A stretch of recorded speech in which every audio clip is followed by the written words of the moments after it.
O pior inimigo do meio ambiente é a pobreza.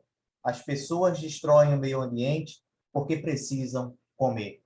Com essa frase, eu inicio mais uma segunda dupla com a presença do querido amigo, professor Dr. Jorge Vieira, né? E o tema deste nosso encontro é as insanidades das falas de um certo ministro da Economia, Paulo Guedes. Por que odeia os pobres?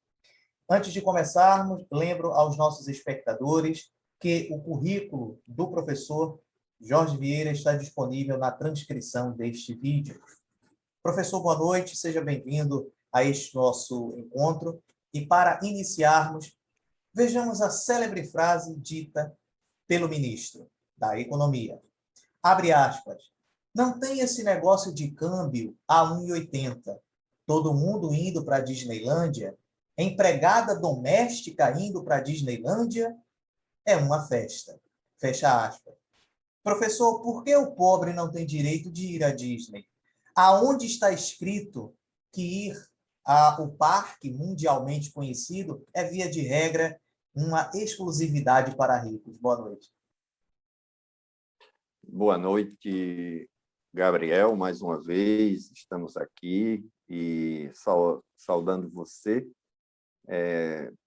por extensão, todo o nosso público que nesse momento também nos acompanha, né? Você acabou citando já várias frases, né, do atual ministro da Economia, o Paulo Guedes. Antes de tudo, de propriamente entrar especificamente nas frases, precisamos entender qual a concepção, qual a formação, qual a compreensão do Paulo Guedes. Permita-me, Gabriel, transmitir aqui de forma metódica alguns conceitos. Veja, agora, dia 5 de maio, foi o nascimento do grande filósofo, sociólogo, intelectual, que melhor estudou o capitalismo, que foi o Karl Marx, dia 5 de maio, né, de 1818. Né? O grande Karl Marx, né, que estudou com maior profundidade e continua muito atual o nosso querido Karl Marx. Veja, ele colocou o seguinte, do ponto de vista específico, vamos entender como se deu o processo de formação do ponto de vista econômico das sociedades. Ele diz o seguinte, o primeiro modelo, né, de modo de produção foi o que ele denominou de comunismo primitivo. Passarei extremamente rápido, porque o que me interessa é chegar ao contexto atual. O que seria o comunismo primitivo, segundo Marx? O modelo de produção em que não se encontra a propriedade privada, ou seja, toda a produção, os meios, utilização dos recursos naturais, né, etc., são coletivamente apropriados pela comunidade. Então, não tem a propriedade privada. Depois do comunismo primitivo, nós vamos encontrar um outro modelo, que é o escravismo. Aí é onde começa a relação de propriedade privada, senhor-escravo. Depois do escravismo, nós temos o feudalismo, que muda de denominação dos proprietários e dos trabalhadores. Então, você tem, no feudalismo, o senhor feudal, né? E aqueles que trabalham para o senhor feudal ou arrendam a terra pagam um tributo sobre a utilização da terra, que são os vassalos, né? Depois nós tivemos, e não vai mudar no modelo asiático também, a relação que muda do senhor feudal é porque tem uma entidade religiosa, um deus que é o proprietário da terra, né? É o dono da terra e que as pessoas pagam um tributo que é dominado exatamente pelos líderes religiosos. Tal. Depois nós tivemos, depois do feudalismo, modelo asiático, exatamente, nós tivemos e temos até hoje, o capitalismo. O capitalismo tem, na prática, tem três vertentes, três modelos econômicos dentro do capitalismo, versões do capitalismo. A primeira, Adam Smith, né? É Adam Smith, o teórico David Ricardo, do liberalismo econômico. Ou seja, aquela famosa frase em francês, laissez-faire, né? Deixa fazer. Ou então tem uma frase famosa do Adam Smith, a mão invisível do mercado. O que seria isso? A economia sai do controle do império, do Estado, né? E passa para o mercado como regulador de todas as relações sociais, econômicas, políticas, religiosas, tal. Então, o liberalismo econômico, a partir do século XVIII, com a Revolução Industrial, inclusive, que tem como fundamento, né, os iluministas, né, a liberdade econômica, é implantado na Europa, né? E, então, delega no liberalismo econômico ao mercado as relações, como eu citei anteriormente. Ora, esse modelo do liberalismo econômico do século XVIII e do século XIX acabou provocando uma grande crise, principalmente na Europa, onde ele estava sendo instalado. Tá? Por quê? Porque a lógica do liberalismo econômico é uma lógica da pirâmide. Então, você tem lá no topo da pirâmide 5% que detém o capital e, na base, a maioria da população que não tem acesso ao que é produzido. Por quê? Porque no liberalismo econômico, você não tem regulamentação das relações sociais. É o mercado que determina essas relações. Tá? Ora, então, tivemos alguns fatores importantes para entender a crise aí do século XVIII para o século XIX, principalmente XIX para o século XX. Primeiro, em 1848, Karl Marx e Friedrich Engels escreveram um livro extremamente importante analisando essa crise do capitalismo. Em 1848, eles publicam o livro O Manifesto Comunista, né? Manifesto do Partido Comunista, onde analisa essas relações, né? E convoca, né? A classe trabalhadora para tomar consciência da exploração e se organizar para defender os seus direitos. 1848. Mas a crise se aprofunda, as relações de produção, de desigualdade social, e em 1891, o Papa Leão XIII, então, publica uma encíclica denominada de Rerum Novarum, onde nessa encíclica o Papa avalia o liberalismo econômico, condena o liberalismo econômico, o Papa condena o comunismo proposto por Marx e propõe uma alternativa entre capitalismo e comunismo. Tá? E qual seria a alternativa? Que eu considero a alternativa. O diagnóstico do Papa está correto, do ponto de vista de análise do capitalismo, mas ele é ingênuo enquanto a análise é ingênua enquanto modelo de alternativo de saída para essa crise do capitalismo. O Papa diz o seguinte, que os patrões cuidem dos seus trabalhadores. Ora, é ingênuo isso.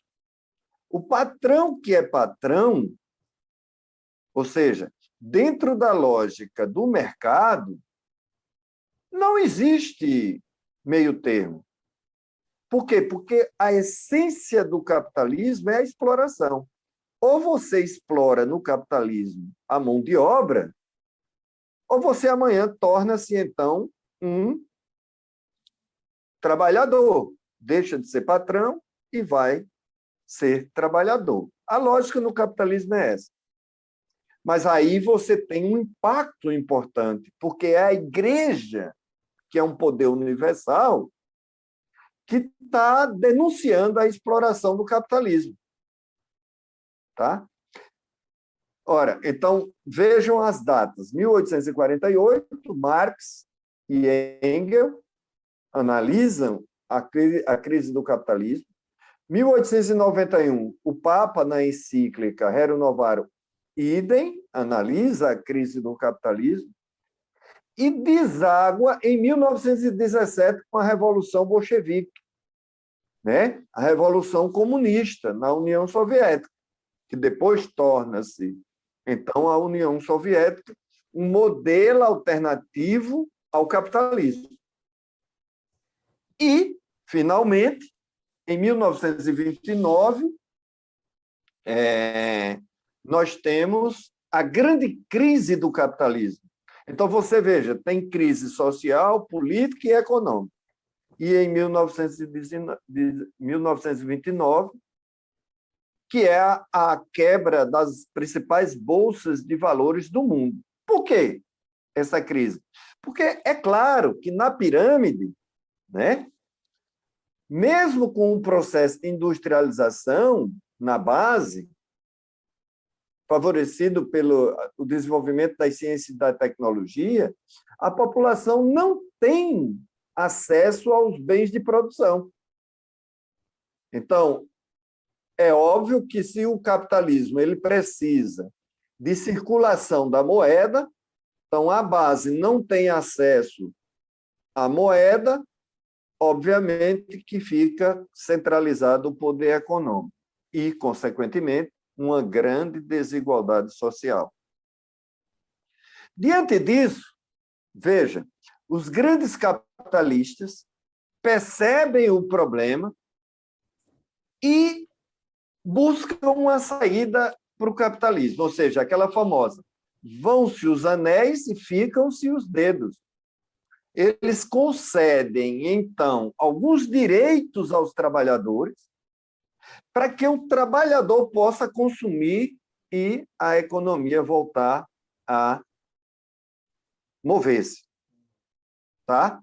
É aí onde tem uma outra teoria, dentro do capitalismo, que é a teoria do estado de bem-estar social, de John Maynard Keynes, que vai ser conhecido como keynesianismo, né?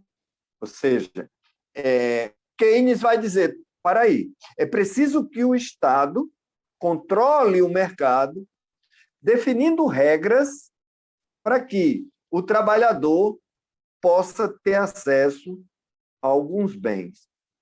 Ora, o estado de bem-estar social é implantado na Europa, onde garante 13º, férias, né?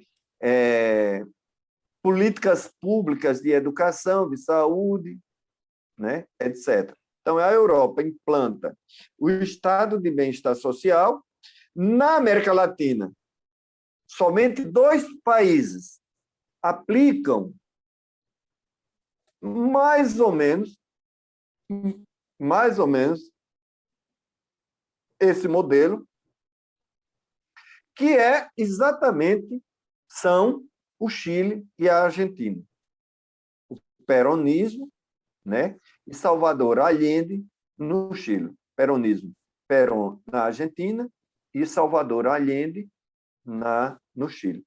Ora, feito isso, nós temos dois personagens na história mundial extremamente importantes. Margaret Thatcher, a primeira-ministra da Inglaterra, e Ronald Reagan, presidente dos Estados Unidos. Eles, então, diante desse quadro, desse cenário, em nível internacional de implantação do Estado de bem-estar social, e o Estado garante e regula o mercado, eles vão buscar, na teoria produzida na Escola de Chicago, o que é denominado de neoliberalismo. Neo, no latim, é novo, ou seja, é uma retomada do liberalismo econômico do século XIX. Ora, eles, então, os teóricos da Escola de Chicago contrapõem-se ao modelo do Estado de bem-estar social. E aí, em 1989, cai o Muro de Berlim, que era o modelo soviético do comunismo, e então, efetivamente, implanta no mundo a cartilha neoliberal, que ficou conhecida como o Consenso de Washington. O Consenso de Washington foi a reunião dos países capitalistas, onde define a implantação, o fim do Estado de bem-estar social e a privatização das empresas estatais, a regulação pelo mercado das relações sociais, o fim dos direitos do trabalho, precarização do serviço público, então, terceirização de todos os bens sociais, econômicos e políticos da sociedade transferido para o mercado privado. Por que eu fiz essa retrospectiva do pensamento marxista? Claro, por uma questão óbvia. Porque vamos implantar agora, trazer esses conceitos para o Brasil. Isso que é importante. O neoliberalismo, em 1989, é trazido pelo então presidente, candidato a presidente, Fernando Collor de Mello, que vai para o segundo turno, com Luiz Inácio Lula da Silva disputando esses dois modelos, o liberalismo econômico, o neoliberalismo, melhor dizendo, propriamente dito, e Lula defendendo, naquele período, Lula defendia uma economia popular, que não era muito bem definido exatamente, mas era um conceito de economia popular, uma economia para o povo brasileiro. 1989, Fernando Collor ganha e começa, então, a implantar e abrir as fronteiras da economia nacional para o mercado internacional. Tem um impeachment e assume o Itamar Franco, o seu vice, e o Itamar Franco foi uma espécie de transição. Ou seja, Itamar Franco assume e administra e prepara, faz um acordo com o PSDB, né, os tucanos, onde tem Fernando Henrique Cardoso como ministro, e implanta o Itamar Franco, implanta o Plano Real. Dá uma popularidade muito grande e elege, então, Fernando Henrique Cardoso presidente da República. E aí é exatamente o Fernando Henrique Cardoso que dá continuidade, retoma, resgata a implantação do neoliberalismo no Brasil, privatizando as telecomunicações, terceirizando os serviços públicos, precarizando a legislação trabalhista, enfim, implanta um neoliberalismo.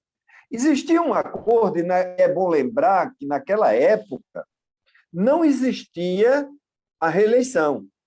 Fernando Henrique Cardoso, então, isso foi dito pelos parlamentares, compra o Congresso Nacional e aprova a reeleição. Naquele momento, então, aí o Fernando Henrique Cardoso é reeleito presidente da República, disputando, então, com o Lula novamente. Ora, Fernando Henrique, então, conduz esse processo de implantação do neoliberalismo no Brasil. Quando Lula se elege em 2002, presidente da República, Lula retoma, de forma mitigada, é verdade, mas retoma aquele conceito de estado de bem-estar social, que seria implantado no Brasil de forma retardatária, né, porque a Europa já tinha implantado isso no século passado, desde 1940. Lula, então, através das políticas públicas, implanta as garantias, o Bolsa Família, Luz no Campo, Luz para Todos, alguns programas sociais para que a população pobre tenha acesso aos bens produzidos pela sociedade moderna, pela economia.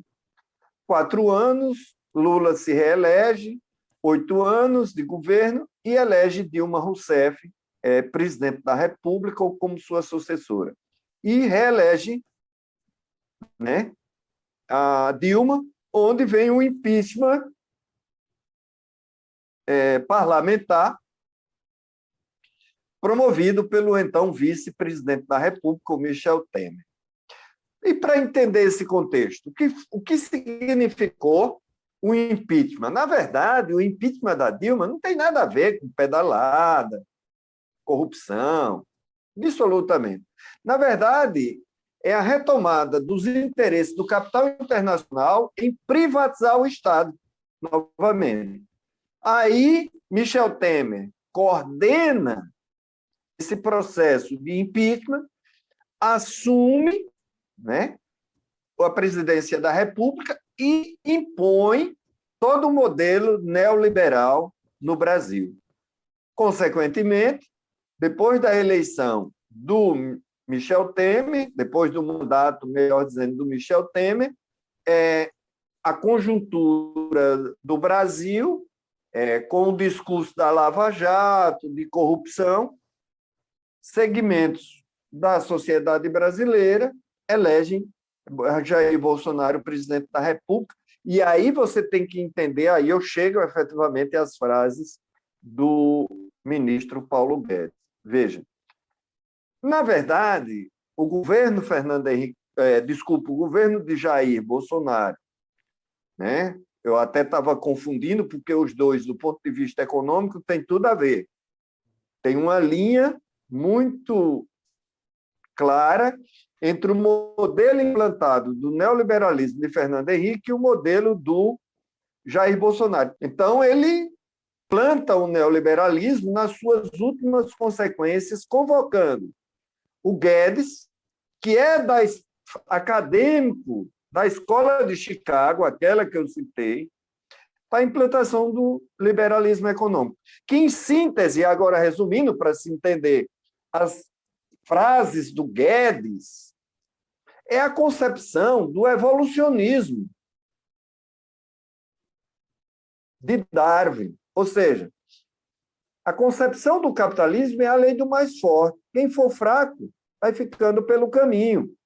Então, para você entender que o que ele está dizendo, pobre ir para Disney, isso é um absurdo. Isso é tem que ir para Disney quem participa do capital internacional. Estudar, fazer uma faculdade, é para quem tem dinheiro para pagar. Ter alimentação, ter carro, etc. Então, o modelo neoliberal implantado por Jair Bolsonaro e desde Fernando Henrique Cardoso, passando por Michel Temer, é um modelo muito claro. de exclusão social e aprofundamento da desigualdade social do que ocorreu no século XIX. Na prática, para entender essas falas do Jair Bolsonaro e do Paulo Guedes, reflete exatamente esse modelo de exclusão e aprofundamento da desigualdade social e fortalecimento dos interesses dos aglomerados nacionais e internacionais. Perfeito. Professor, uma próxima questão para a gente é a seguinte: por que a ascensão do pobre nas universidades, pegando até um gancho no que o senhor também citou, né, preocupa tanto o atual governo? Ele mesmo, o ministro da Economia, como o senhor bem disse, ele falou mal do CAPES, né, que é a Coordenação de Aperfeiçoamento de Pessoal de Nível Superior, tá? Mas o ministro fez uso do programa quando estudou em Chicago, Illinois, nos Estados Unidos, para cursar o seu doutorado. Seria esse comportamento, né, seria reflexo de quê? Seria negar as origens humildes? Porque, afinal de contas, professor, a biografia do ministro, o pai dele era vendedor de material escolar e a mãe era servidora do Instituto de Ressegurados do Brasil. Então, seria uma tentativa de negar as origens humildes? Olha, na verdade, o Gabriel, Marilena Chaui é uma filósofa da USP, Universidade de São Paulo. Ela coloca uma questão muito importante, que é o seguinte: a nossa classe média, né, é uma classe média pior do que você pode imaginar. Porque a classe média é uma situação meio como eu diria, patológica. Patológica. Veja, porque a classe média odeia pobre e almeja ser rica, almeja o andar de cima. Então, quando ela sai da miséria, da pobreza, aquele pessoal chega ao patamar da classe média, mas almeja um andar de cima que não chega no andar de cima, com raríssimas exceções. Está entendendo? Então, exatamente a negação histórica de quem a classe média foi um dia. Veja que interessante, quem mais ascendeu no modelo econômico do Partido dos Trabalhadores, no modelo econômico dos governos do PT, foi a classe média e a classe baixa, que tornou-se média-baixa. Quem foi para a rua defender a moral, os bons costumes, a classe média. Então, o impeachment da Dilma foi potencializado por esse setor da classe média, que foi beneficiado pelas políticas públicas dos governos do PT. Aí o que está acontecendo agora? Com essa classe média que ascendeu, que saiu da classe média baixa e foi para a classe média, e que saiu da classe baixa e foi para a classe média baixa. Está voltando. Com a política econômica neoliberal, né? E aí as pessoas até dizem que o problema foi a pandemia. Não, a pandemia está explicitando a política econômica que está sendo implantada no Brasil. Entendeu? Então, as pessoas estão voltando, as que ascenderam nos governos do PT, estão agora se precarizando e tornando-se pobres, e os pobres tornando-se miseráveis. Então, hoje no Brasil, nós já temos mais de 14 milhões de desempregados, com mais 3 milhões que desistiram de procurar emprego, já vão mais de 17 milhões, com mais 30 e tantos milhões que estão na miséria. Hoje nós temos entre 50 a 60 milhões de pessoas vivendo no desemprego, na miséria, na dificuldade econômica. O quadro, objetivamente, é esse. Então, assim, na verdade, o Guedes nega o seu próprio passado, como Fernando Henrique, que é contra a estabilidade do emprego, é contra a previdência social.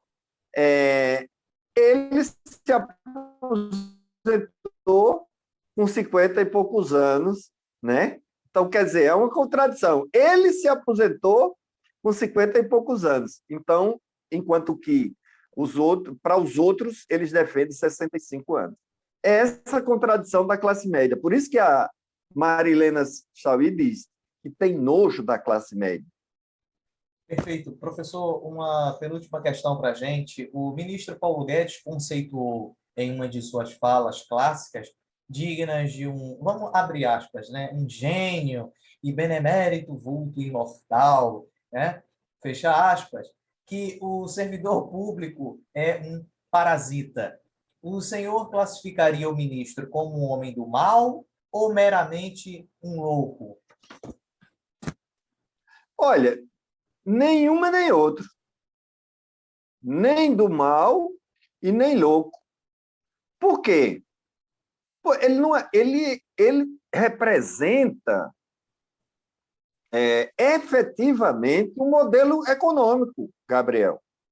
O que ele está implantando é um modelo econômico.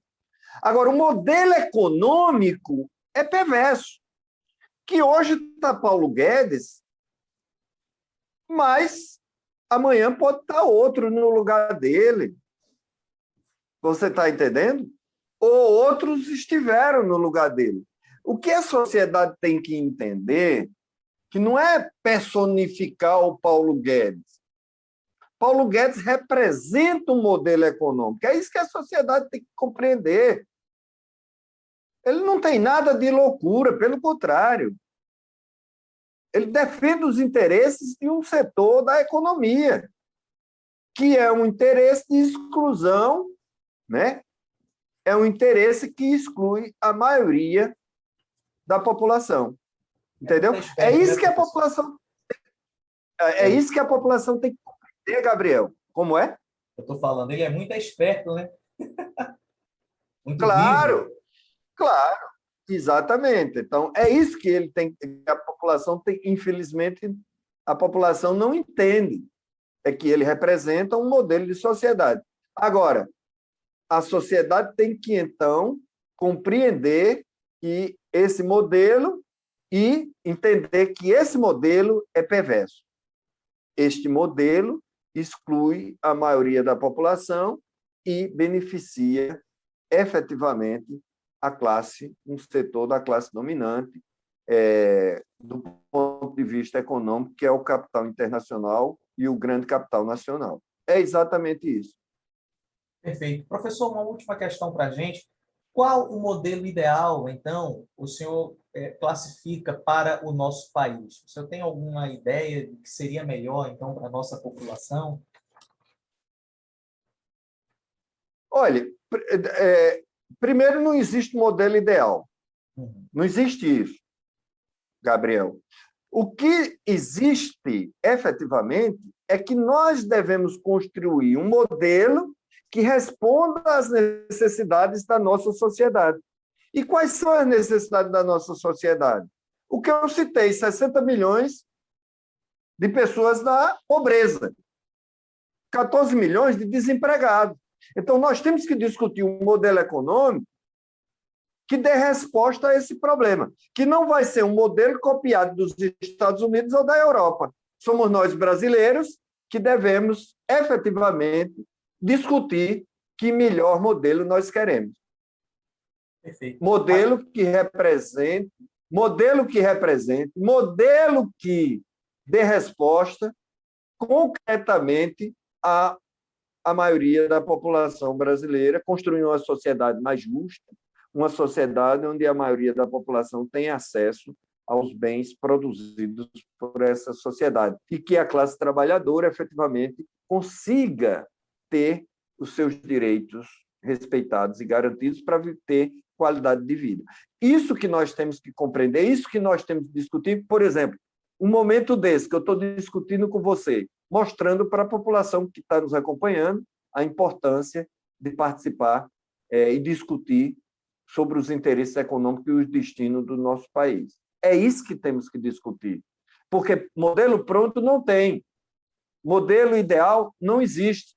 O ideal é aquele que nós, coletivamente, temos que discutir e temos que cobrar das instituições, dos órgãos governamentais que cumpram o que preconiza a nossa Constituição brasileira, que é o direito à vida, é o direito à qualidade de vida, é o direito a um emprego, é o direito à saúde plena, à educação, à moradia, ao transporte. É isso que nós temos que discutir o modelo. Não devemos nos enganar. Não existe, aí eu lhe digo com absoluta convicção, não existe salvador da pátria. Uhum. A saída tem que ser discutida coletivamente.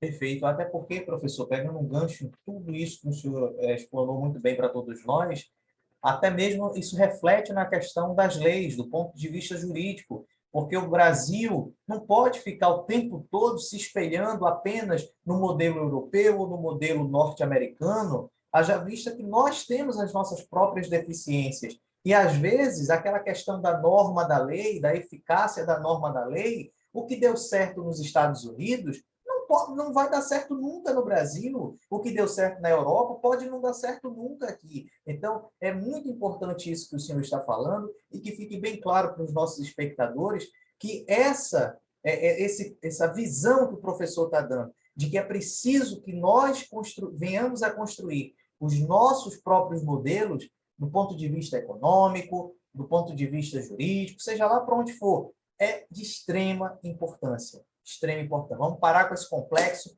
de vira-lata. Essa que é a grande verdade. Isso. Professor, Perfeito. Muito obrigado por sua participação em mais uma segunda dupla e pode fazer suas considerações finais. Fique à vontade. Não, eu quero uma oportunidade que nós estamos vivendo um momento extremamente importante na nossa sociedade, de crise, né, de um governo que desvaloriza a vida, um governo que desvaloriza o trabalhador, um governo que prioriza os interesses da família dele e um governo, que é o Jair Bolsonaro, interesse do capital internacional, em detrimento da maioria da população. Então, eu quero, nesse momento, né, chamar todos e todas para que tomem consciência, porque daqui a um ano e pouco nós teremos eleições para a presidência da República, para governador, para o Senado Federal, Câmara dos Deputados e Assembleia Legislativa, e são esses modelos, esses momentos que nós vamos estar discutindo quem representa o quê e quais interesses nós queremos que estejam nesses espaços institucionais para que possam dar resposta às necessidades que nós temos, principalmente da maioria da população brasileira. Perfeito. Então, uma boa noite a todos. Boa noite, professor. Boa noite a todos e até a próxima segunda-feira com um tema super especial, narrando de forma propositiva o nosso país. Um abraço, professor. Até segunda. Próxima segunda.